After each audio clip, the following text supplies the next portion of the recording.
자, 오늘 이제 그 나라가 오게 하여 주십시오는 하나님 나라가 이 땅에 온다는 얘기인데요. 예, 하나님 나라는 우리가 생각하는 나라 개념과 아주 다르죠. 예. 하나님 나라는 국경의 개념이나 땅의 개념은 전혀 아닙니다. 조금 우리가 적응해야 됩니다. 저는 아이들 소리가 많이 날 거예요, 이제. 그래서 하나님 나라는 국경의 개념이 아니기 때문에 우리가 생각하는 나라라는 건 굉장히 다르죠. 근데 하나님이 왜 나라라는 개념을 사용해서 이렇게 우리한테 설명하셨나, 이걸 제가 생각을 많이 해봤는데요. 결국 우리가 이제 알고 있는 것처럼 나라는 세 가지가 있어야죠. 땅이 있어야 되고 백성이 있어야 되고 주권이 있어야 되는데, 우리가 일제의 나라를 뺏겨본 경험에 의하면 백성도 조선 사람 그대로였고 땅도 조선 땅에 살고 있었지만 조선이 우리나라가 아니었던 것은 주권을 뺏겼기 때문에 그렇습니다. 이제 거기에 가장 적절한 비유라고 생각하는데, 하나님 나라에 대한 것은 하나님께서는 땅이나 사람에 대한 얘기가 아니라 누가 다스리고 누가 통치하냐가 가장 중요한 이슈가 되겠습니다. 그래서 하나님 나라는 바로 통치권 싸움이다, 이런 걸 얘기하십니다. 이제 두 가지 성경 구절을 소개하겠는데요. 요한복음 18장 36절 말씀입니다. 제가 읽어볼게요. 예수께서 대답하시되 내 나라는 이 세상에 속한 것이 아니니라. 만일 내 나라가 이 세상에 속한 것이었더라면 내 종들이 싸워 나로 유대인들에게 넘겨지지 않게 하였으리라. 이제 내 나라는 여기에 속한 것이 아니니라. 그래서 하나님께서 아들을 보내시고 하나님의 아들이신 그리고 하나님이신 그분이 나는 내가 세우고자 하는 나라는 이 땅에 속한 것이 아니라고 분명히 말씀하셨습니다. 근데 이걸 좀 더 구체적으로 얘기한 부분이 누가복음 17장 20절과 21절 말씀인데, 이렇게 바리새인들이 묻습니다. 하나님 나라가 언제쯤 임합니까? 그때 예수님이 이렇게 대답하시죠. 하나님 나라는 볼 수 있게 임하는 것이 아니요 또 여기 있다 저기 있다고도 못하리니 하나님 나라는 너희 안에 있느니라, 이렇게 말씀하셨습니다. 이게 이제 하나님 나라에 대해서 예수님이 조금 더 구체적으로 설명한 두 구절이 됩니다. 근데 그 나라가 오늘 오게 하여 달라는 기도를 하는 겁니다. 그래서 하나님 나라는 오늘 이 두 구절을 봐도 어느 지역에서 옛날에 에덴 동산을 회복하면 돼, 이렇게 전혀 말씀하지 않고 이미 너희 안에 있다고 말씀하셔요. 그래서 이 본문은 하나님 나라에 우리가 어떻게 들어가는 것이 아니라 하나님이 나라가 이미 와 있는 것을 우리가 누리는 거죠. 누리는 거. 그래서 그것을 이제 하나님 통치권 안에 들어간다, 이렇게 표현할 수 있는데, 이것을 가장 쉽게 설명한 찬송가가 있습니다. 우리가 옛날에 찬송가 495장이라 불리는데, 내 주 예수 모신 것이 그 어디나 하늘나라. 그러니까 하늘나라는 천국에는 죽어서 가는 거라기보다는 우리가 예수님을 모셔서 그분을 주인으로 삼은 그 자리가, 그 마음이 그 가정의 하나님 나라라는 것을 분명히 얘기해 주고 있습니다. 자, 그러면 오늘 이제 본문에 나온 그 나라가 이게 오게 하여 주시옵소서를 우리가 가장 알아듣기 쉽고 가장 와닿게 설명할 수 있는 부분은 뭘까를 연구를 하다가 이런 걸 알게 됐어요. 하나님 나라가 오게 해달라는 기도는 이미 존재하는 하나님의 통치하심이 훤하게 드러나게 해주십시오. 훤하게 드러나게 해주십시오. 이게 이제 하나님 나라 이 땅에 오게 해달라는 기도입니다. 그래서 오늘 하나님 나라가 어떻게 드러나는지 그 부분을 좀 이렇게 몇 분 나눠보도록 하겠는데요. 자, 믿지 않는 사람들 사이에서 드러나는 겁니다. 제가 예수님 이렇게 새롭게 믿은 사람이 여러 사람 아는데, 그 중에서 가장 독특하게 믿은 사람이 있어요. 교회 갔던 이제 나이가 좀 있으신 아주머니셨습니다. 내가 30대 봤으니까 그분이 한 거의 60 다 되신 분이셨는데, 전에 직업이 무당이셨대요. 근데 무당이신데 이분이 어떻게 예수님 믿었나 그랬더니, 처음에 신 내리는 곳을 받고 무당을 하다가 점점 자기 점괘가 안 맞는 거죠. 살기가 어려워져요. 그래서 너무 이제 무당 생활하기도 너무 힘들어지고 있을 때 새벽에 잠이 안 와서 나와서 길거리 돌아다니다가 보니까 시골 교회에 불이 켜진 거예요. 새벽 기도하는 겁니다. 그러니까 무당이 교회 잘 안 가잖아요. 근데 이 사람들 무슨 기도하는 게 구경하러 갔는데 하늘에서 실이 쭉 다 내려오는데 새벽 기도하는 사람 머리에 다 실이 붙어 있는 걸 보고서 깜짝 놀란 거예요. 이 사람 눈에만 보이는 거죠. 그래서 그날 끝난 다음에, 새벽 기도 끝난 다음에 담임 목사님 상담을 하고 하늘에 실 내려오는 걸 보게 됐다 그랬더니, 당신 눈에만 보이는 거지, 예수 믿어야 된다. 그래서 이 사람이 예수 믿었어요. 그래서 무당 생활을 접고 그리스도인이 됐는데, 왜 무당 생활을 그렇게 쉽게 접을 수 있냐면, 무당을 하면서 귀신한테 귀신을 계속 섬기는 것이 너무너무 힘들었던 거예요. 여러분, 저도 이제 저희 집에도 신 내리는 집이라서 이런 부분이 있는데, 저희 누님도 그걸 신을 안 받으려고 노력하려면 굉장히 힘듭니다. 별 사건이 다 등장하고 어려운데, 귀신을 섬겨서 복을 받는 것 같지만 나중에 눌려서 계속해서 잘해야 되는 그것이 사람을 굉장히 눌리죠. 근데 이 사람은 교회에 나와서 무당의 글을 끊어내고 내가 기쁜 마음으로 하나님을 섬길 수 있다는 것이 무당을 사는 것보다 훨씬 낫기 때문에 자유함을 선포를 받은 거예요. 여러분, 이 사람은 굉장히 독특한 무당이지만 저의 경우도 죄책감을 씻을 수 있는 방법이 하나도 없었어요. 무릎 박으로 108계단 올라가도 죄책감을 벗어날 길이 없었어요. 근데 예수님이 나의 죄를 위해서 죄책감을 씻어주셨다는 그 사건이 내 눈을 확 열게 했습니다. 그러니까 사람마다 어떤 사람은 죄책감으로, 어떤 사람은 무기력하면서 해방되고, 어떤 사람은 허무감에서, 어떤 사람은 인생이 사는 것이 너무너무 무의미하기 때문에 그러다가 예수님을 만나게 됩니다. 예전에 가장 많았던 경우는 병에 걸렸던 사람들이 교회에 나서 예수님 믿으면서 신유 은사를 받은 사람을 통해서 병을 쫓아내므로 예수님께 나오기도 했어요. 여러분, 이런 여러 가지의 양태들은 믿지 않는 사람들한테 나타나는 하나님 나라의 모습이라 볼 수 있습니다. 물론 지금은 의술이 발달되고 사람들 심력도 발달돼서 마음이 공허한 사람들은 사교 클럽도 가고 병든 사람 병원 가서 고치기도 합니다. 근데 어떤 양태든 간에 나의 힘으로 이 깝깝한 생활, 눌리는 생활을 벗어날 수 없는 사람들은 예수 그리스도 앞에 나와서 이렇게 자유함을 얻은 사람은 굉장히 많습니다. 아무 일도 없고 편안하고 아무렇지도 않은데 주님께 나와서 내가 예수님을 주님으로 삼은 거야, 이렇지가 않아요. 왜? 자기가 주인 돼서 살아가서 이 방법이 아니라는 사람들이 주님 앞에 나오게 됩니다. 이거를 성경에서 뭐라고 하냐면 심령이 가난한 자는 복이 있다, 이렇게 표현하죠. 그래서 사람들이 가난함이 없으면 주님 앞에 나오지 않게 됩니다. 그래서 믿지 않는 사람들에게 이런 식으로 나타나서 구원의 손길을 베풀어 주시는 것을 하나님 나라가 임했다, 이렇게 얘기합니다. 그래서 여러분, 신학적으로 이제 여러 가지를 따져볼 때 성령이 임하는 것은 어떻게 하냐? 우리가 나의 주인됨을 내려놓고 하나님이 나의 주인된 것을 고백하면서 예수님 나의 주인입니다라고 고백하는 그 순간 성령이 우리 안에 와줘서 나를 다스리도록 한다는 거예요. 그래서 하나님이 나를 다스리도록 맡겨서 주인이 바뀐 상태를 안 믿는 사람에게 하나님 나라가 임했다, 이렇게 할 수 있습니다. 뻔하게. 그러면 그렇게 하나님 나라가 예수님이 안 믿는 사람한테 가서 예수님 믿고서 확 밝아지면 좋은데 우리에게도 예수님 믿고 있는 사람들에게 하나님 나라가 계속 임하죠. 우리 이런 거 있습니다. 제가 예수님 믿고 난 성경책 읽다 보니까 세상에서 가장 중요한 관계는 예수 그리스도와의 나의 관계예요. 그게 어디까지 가냐면 매일같이 한 입을 덮고 자는 내 아내의 관계보다 예수 그리스도의 관계가 훨씬 더 중요하다는 걸 진짜 머리로 가슴으로 느끼는 데까지 시간이 걸리는 겁니다. 언제 깨닫게 되냐면 하나님이 복 주셨어요. 이제 먹고 살만해요. 애들도 컸어요. 여보, 우리들이 재밌게 지내보자 하고 계속한데 싸웁니다. 여러분, 우리가 막 부부 모임에 가서 계속해서 하는 것보다 우리 두 사람이 하나님 앞에 더 올바로 살 수 있도록 하나님의 하나님과 관계가 더 깊어져서 서로 격려하는 가운데 우리 관계가 훨씬 더 깊어지는 걸 체험을 해요.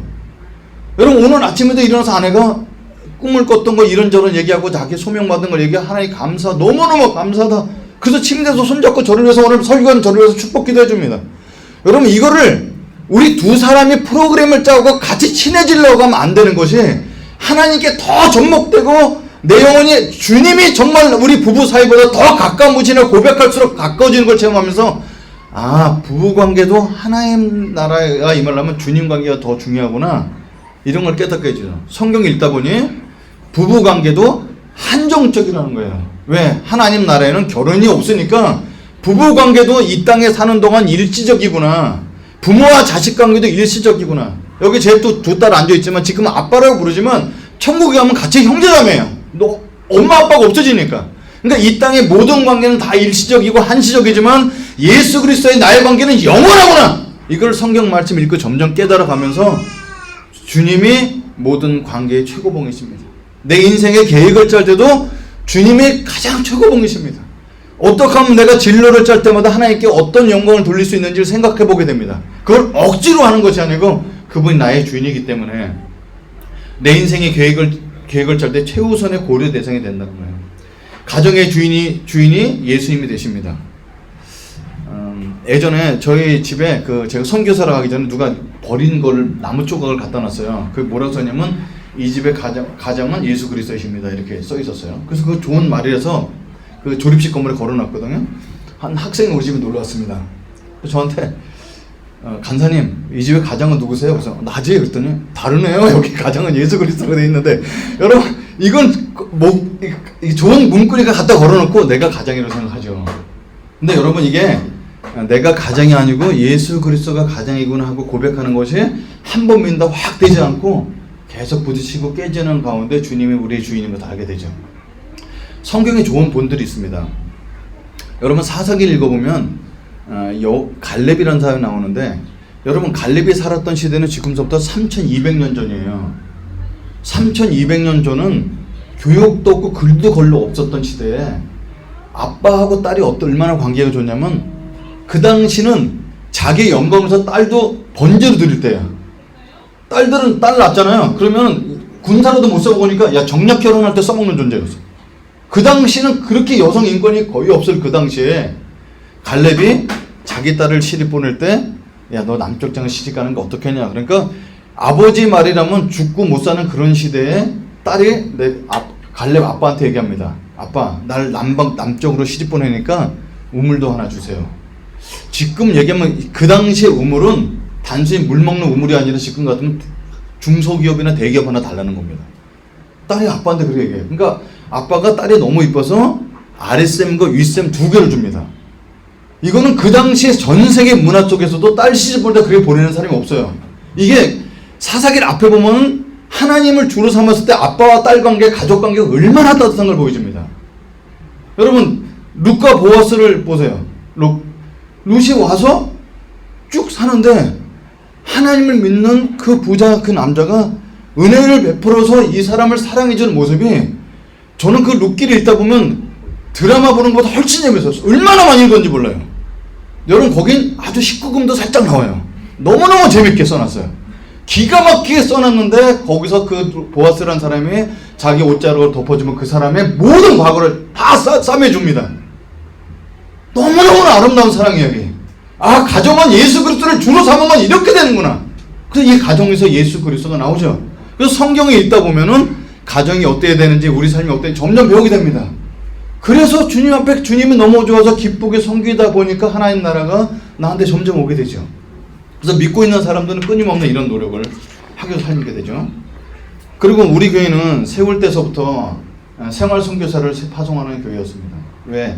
그냥 가정 잘 되고 교회에서 많이 모여서 우리끼리 헌금해서 재미있게 살자는 것이 아니고 그것을 뛰어넘어서 이웃을 섬겨보자 그랬습니다.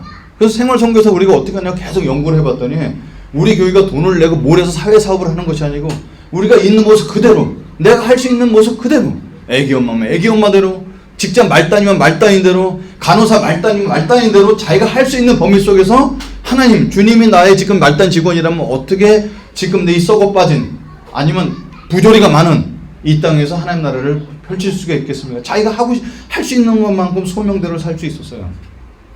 에스더나 느헤미야처럼 온 민족을 살리는 소명도 좋죠. 근데 그게 우리한테 아니라면 여러분이 갖고 있는 여러분이 속하고 있는 커뮤니티 속에서 하나님 공의가 드러나도록 사는 것. 그래서 우리를 통해서 하나님 나라가 올 수 있기 때문에 하나님 나라는 가만히 있으면 떨어지는 것이 아니라 너희 안에 있다 얘기했습니다. 저 하나 고민이 생겼어요. 하나님 나라를 연구하다 보니까 난 죽어서 고통 없는 곳에 가고 싶어서 하나님을 믿었는데 이 땅이 하나님 나라라고 합니다. 여러분 이 땅이 하나님 나라 맞는데요. 전에 우리 요한계시를 같이 공부해 본 것처럼 요한계시를 보니까 거긴 정말 고통도 없고 나를 욕하는 사람도 없고 미래 걱정 근심 없고 하나님의 말씀을 생명수를 날마다 공급받아 사는 천국이 있다는 걸 알게 됩니다. 그래서 요한계시록에 있는 천국도 우리가 꼭 사모해야 될 천국이죠. 근데 여러분 요한계시록에 있는 천국을 우리가 맛보려면 뭘 해야 되냐면 선교사를 많이 보내야 돼요. 왜? 땅끝까지를 복음이 증가되듯이 예수님이 다시 오시기 때문에. 그래서 여러분 이걸 내가 종합을 해봤어요.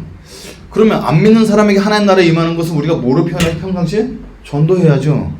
그리고 믿는 사람들 우리 안에 우리 삶의 전 영역이 하나님 나라에 들어가려면 어떻게 해요? 가정, 부부 생활 세미나도 하고 결혼하기 전에 예비 결혼 학교도 하고 그래서 하는 거예요 이런 걸. 그래서 교회에서 하는 모든 프로그램이 전도하거나 우리가 훈련을 받거나 말씀을 읽거나 모든 것들이 선교사를 파송하는 이 교회가 2000년 동안 해왔던 교회의 모든 것이 결국 하나님 나라에 연결되어 있는 거죠. 근데 이거를 하나님 나라 관점에서 우리가 하는 것과 아니면 교회에서 그냥 프로그램이 하는 것은 굉장히 다르다는 것을 알게 되었습니다. 여러분 그래서 하나님 나라 속에서 살아가도록 우리를 격려하고 밀어주는 최고의 기관, 최고의 학교, 최고의 공동체는 뭘까요? 그게 교회입니다. 그게 교회예요. 그래서 저는 이 말씀을 또 준비하다가 이미 교회 개척한 지 4년이 넘도록 여러 가지 것들을 봤지만 다시 한번 이런 것들 리마인드 되면서 그렇지, 우리 교회 소명은 뭐지? 하나님 나라가 임하도록, 하나님 나라 속에 살도록 격려해 주는 게 교회구나. 나는 하나님 나라가 무엇인지 계속 알려주고 서로 격려해주고 하나님 나라 벗어나는 사람마다 우리가 쳐서 그리고 자꾸 격려해서 돌아와서 하나님 나라에서 성장하도록 하는 게 교회의 사명이구나 하는 걸 깨닫게 됐습니다. 너무 당연한 결과들. 그래서 교회는 우리의 성공을 위해서 존재하는 것이 아니라 고난 가운데도 하나님을 바라봐서 하나님 나라가 임하도록 하는 데 있습니다.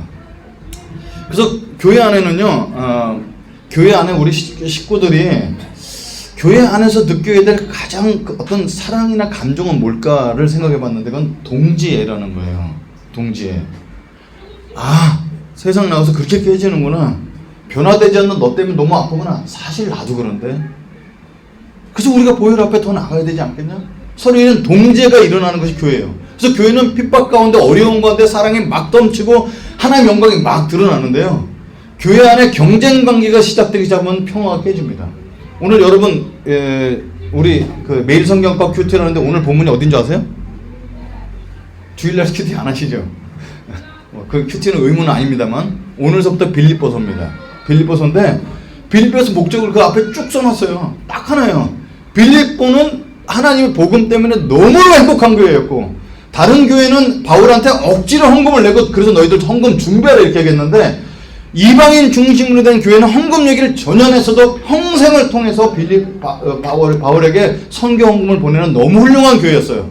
그런데 전도에 대한 열심이 너무 심한 가운데 욕심을 내서 서로 경쟁하다 보니까 유니계와 순두계가 싸움이 났습니다. 그렇게 싸웠던 것 같아요. 네. 이제 애들이 누굴까요? 새해 같죠? 네. 소리만 들어도 새해 같아 보입니다.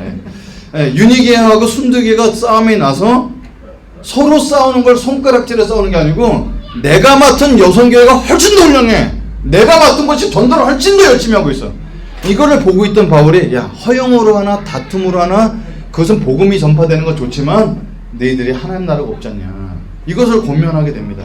그래서 교회는 경쟁이나 성취나 성공주의가 들어오면 망하게 됩니다. 여러분 목사님 축복 기도를 받아서 내가 잘 됐어요 그러면 축복 기도 안 받은 사람이 얼마나 서운하겠어요. 교회는 그러는 것이 아닙니다. 교회는 동지애가 더 목적이 되는 것이지 내가 남보다 더 앞서려고 서는 것은 결코 아닙니다. 그래서 하나님 나라가 왔다는 가장 강력한 의미를 한마디로 제가 좀 요약을 해보는데 하나님 나라가 왔다. 왜 하나님 나라가 왜 필요해서 오게 되었을까? 그것은 뭐냐면 선악과를 먹었던 의미. 선악과를 먹는다는 의미는 하나님 통제를 벗어나서 나의 나라를 세우고 싶어요. 그래서 선악과를 먹고 내가 주인이었던 사람, 그래서 사망을 가져왔던 사람이 이제는 내가 내 나라의 주인이 아니고 하나님의 통치를 받는 사람이 되고 싶어요. 이래서 하나님 나라 안으로 자원해서 들어가는 것, 이것이 한 나라가 임합시라는 뜻이라는 것을 강력히 알게 되었습니다. 그래서 하나님 나라는 우리가 기도함으로 막 내려오는 것, 끌어당기는 것이 아니고 우리가 자원함으로 들어가는 것이죠. 자, 그럼 제가 하나 질문이 생기는데 우리는 왜 하나님 나라의 백성으로 살아야 되고 살려고 하는가? 이거죠. 그것을 우리가 이제 여러 가지 이야기할 수 있는데 주기도문에 다 나왔습니다. 자, 여러분 우리가 지금 대한민국이 어려운 게 뭘까요? 대한민국은 조그매요. 열광들이 크죠. 우리 미국의 말을 들어야 됩니까? 중국의 말을 들어야 됩니까? 일본과 타협을 해야 됩니까? 이게 한반도 역사 5,000년의 역사였어요. 조그만 나라에서 어느 나라에 붙는 게 이익이 되는가 따라서 늘 바뀌었죠.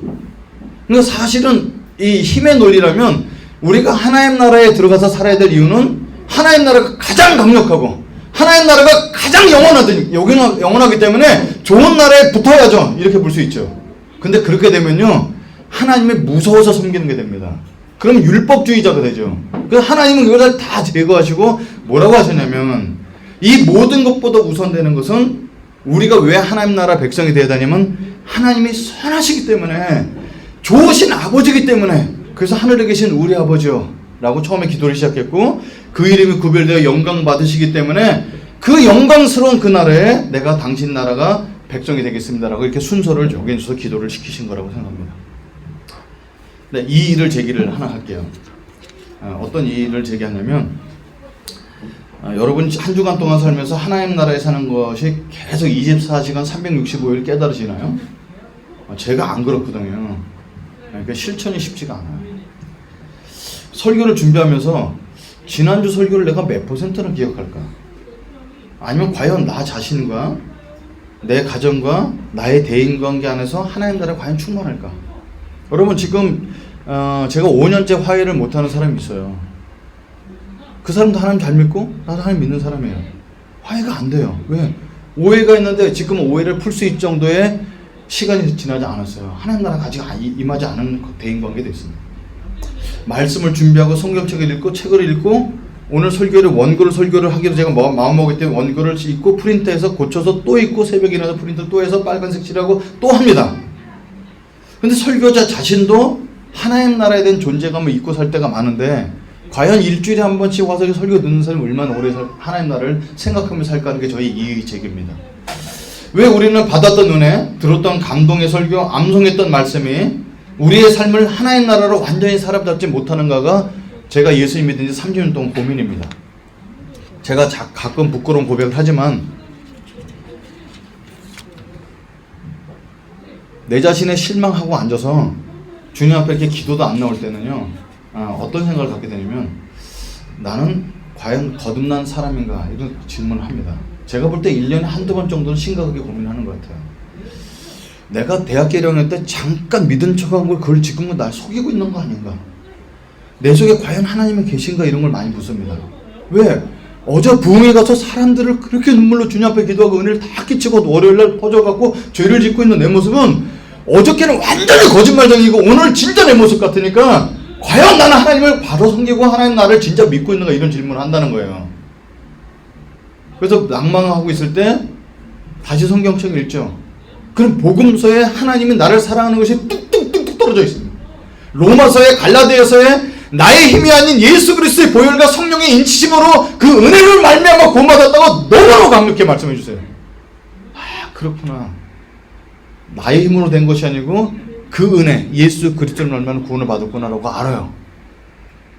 그럼에도 우리는 왜 반복적인 이런 삶을 살면서 하나님 나라를 잊고 지내는가가 제가 하나님 나라에 대한 설교를 준비하다가 가장 큰 의문이었어요. 우리가 그렇게 사는 데는 두 가지 이유가 있다고 생각합니다. 첫 번째는요, 우리는 이중 국적자이기 때문에 그래요. 그렇지, 우리 이중 국적자구나. 여러분 저랑 아내랑 같이 미국에 가려고 미국 비자가 되게 편해졌잖아요. 이게 인터넷 꼭꼭꼭꼭 찍으면 돼요. 이스타라는 걸 통해서 미국 비자를 받는 게 아니고 미국 비자 면제 프로그램 신청을 해요. $14면 받아요. 여러분 제가 미국 비자를 제일 처음에 중국에 있을 때 받을 때 중국에서 미국 비자를 받으러 갔는데요. 갔어요. 꽉 찼죠. 근데 한 사람이 나와서 공안복 입은 사람이 앉아 이렇게 얘기하더라고요. 사람들이 안 앉으니까 긴 막대 갖고 막 후들겨 깝니다. 그러니까 안 맞으려고 앉는 거예요. 이야, 그래서 완전 개돼지 취급을 받는 거죠. 그래서 나도 거기 앉았다가 내가 이렇게까지 중국 비자를 받아야 돼? 그래서 비장의 무게는 한국 패스포드를 딱 꺼냈더니 워시 한거라고 그랬더니 그러냐고. 넌 이쪽에 따로 열애 시켜주고 중국 사람 막대가 계속 휘두르는 거예요. 앉으라고. 그러다가 비자를 받은 그 미국 중국 사람들은 얼굴이 환해져 가는 거예요. 그 미국 시민권 받은 것처럼 기뻐하는 거예요. 여러분 비자 받는 게 그렇게 까다로웠었어요. 근데 지금은 수교가 돼서 클릭하면 되는데 아내랑 같이 그걸 미국 그 비자 받는 그 면제 프로그램을 하는데 중간에 질문이 나와요. 뭐라고 나오냐면요. 당신은 다른 나라 국적을 혹시 갖고 있습니까? 물어봅니다. 그래서 거기다가 yes라고 찍는 순간 창에 확 열리면 질문이 쫙 나와요. 우린 당연히 no죠. 그러니까 굉장히 간단해지죠.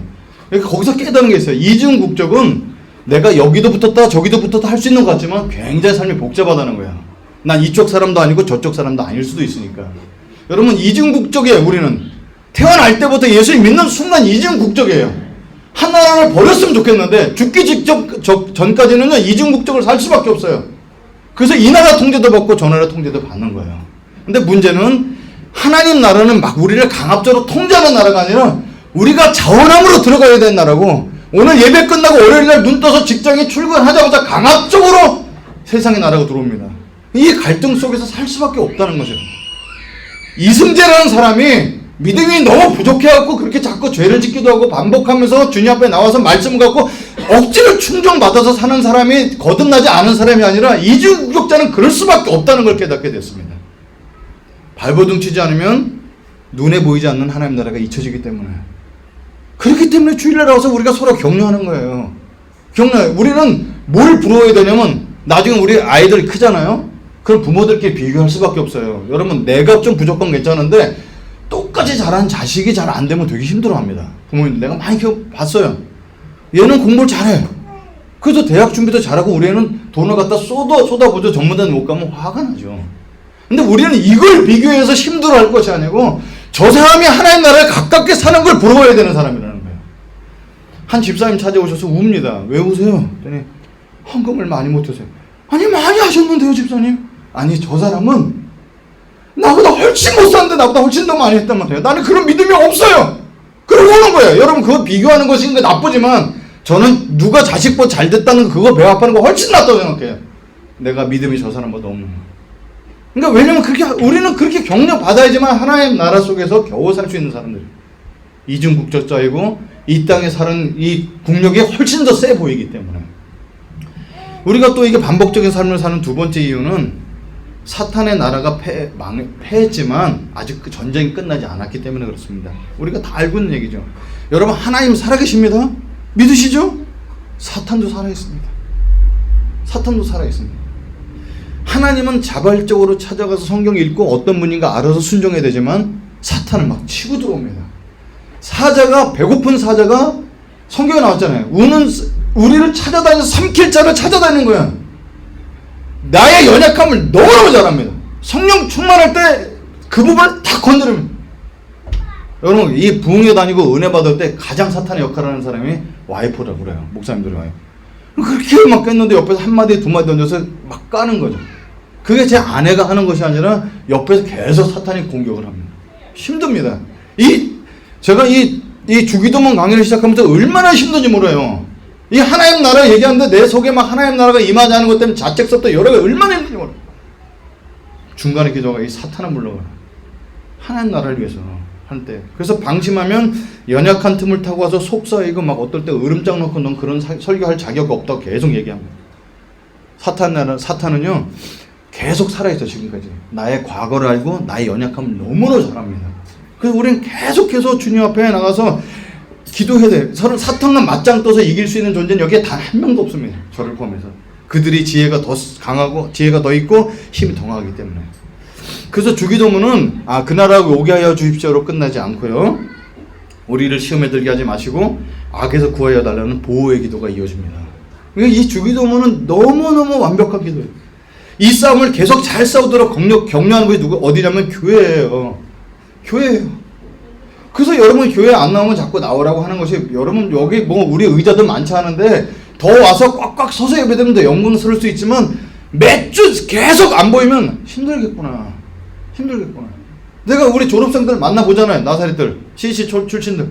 처음에 나갔다가 예외 못 가면 스마트폰 예배 드렸다가 누워서 예배 드리다가 소리만 듣다가 완전히 죽어가잖아. 그러니까 누군가 나를 끌어주지 않으면 안 되니까 교회라는 데 걸쳐놓고 일주일에 한 번씩은 반드시 예배 드려야 된다고 사는 사람이라고 스스로 고백해야지만 하나님 나라를 우리는 계속 볼 수가 있습니다. 여러분 하나님은 우리를 그런 교회로 부르셨습니다. 지금까지 배운 세 줄밖에 안 되는 기도지만 이렇게 제가 한번 이렇게 용어를 바꿔서 이렇게 바꿔봤습니다. 하늘 계신 우리 아버지가 쭉 나온 기도문이 세 줄만 했는데 우리가 이렇게 우리들의 좋으신 하늘 아버지께서 창조주이심을 알게 하시고 하나님의 영광이 나타나며 아버지가 다스리는 나라가 우리를 통해서 훤히 드러나게 하여 주시옵소서. 우리가 여기까지 배운 겁니다. 여러분 지금서부터 막 기도에 들어가면서 막 통성기도 안 하셔도 되니까 지금은 하나님 나라가 내 삶 속에 임하도록 하나님의 영광을 볼 수 있도록 아버지가 너무너무 좋으신 분이니까 달려갈 수 있도록 그 정도 수준만 주님 앞에 같이 나갔으면 좋겠습니다.